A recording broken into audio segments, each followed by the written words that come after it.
দিন আগের কথা। এক গ্রামে ছিল একটি গরু এবং তার ছানা।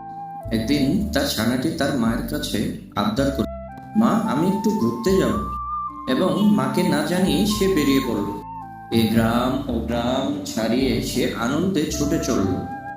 চলতে চলতে সে মনের আনন্দে গান গাইতে লাগলো এবং সে ভাবলো সে আবার বাড়ি ফেরত যেতে পারবে। চলতে চলতে হঠাৎ করে সে দেখলো সে একটি বিশাল জঙ্গলের ভেতর চলে এসেছে। কে যেন বলছে, হাও মাও খাও, গরু ছাগলের গন্ধ পাও। তার কিছুক্ষণ পরে একটি দানব ঘর থেকে বেরিয়ে আসলো এবং তাকে বলল, আমি তোকে খেয়ে ফেলবো, আমি তোকে খেয়ে।